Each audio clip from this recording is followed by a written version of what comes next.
September 26, 1901, Springfield, Illinois. Lying in his coffin, Abraham Lincoln's face had assumed the color of a bronze statue. This is what one onlooker remarked following a special viewing of the dead president's body. It was the 5th time in 36 years such a viewing had occurred, primarily to verify if Lincoln's corpse was still in its rightful place. Authorities weren't concerned with the zombified Lincoln terrifying the countryside or even an immortal vampire hunter. They were worried about grave robbers, namely Big Jim Kennally, who'd attempted to steal the 16th president's body 25 years prior. Kennally was a small-time crime boss who made his living from counterfeiting. His best engraver, a guy by the name of Benjamin Boyd, was so good that the US government had to recall all $5 bills and redesign them. Boyd was eventually caught by authorities and sentenced to 10 years in prison, which put Big Jim in a tough spot. He needed to make money in order to make money, but he couldn't make money because his moneymaker had made one false step with the people who make actual money. With this in mind, Big Jim did what most of us would have done: devise a plan to steal the 16th president's body and ransom it for Boyd's release, plus $200,000. It was all supposed to go down July 3rd, 1876, but one of his guys bragged about it to a brothel owner who then told authorities and brought a whole new meaning to the phrase,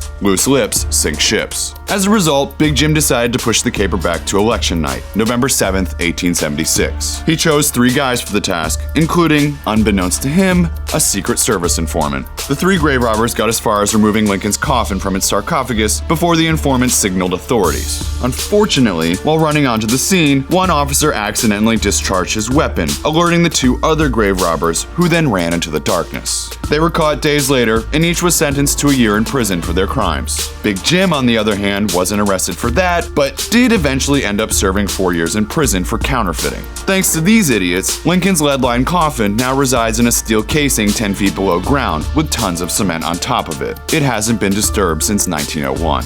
What's your favorite bit of strange presidential history? Let us know in the comments, and be sure to check out Raider Red's new series Ghosted on Verizon's Go 90. I'm Christopher Pilney.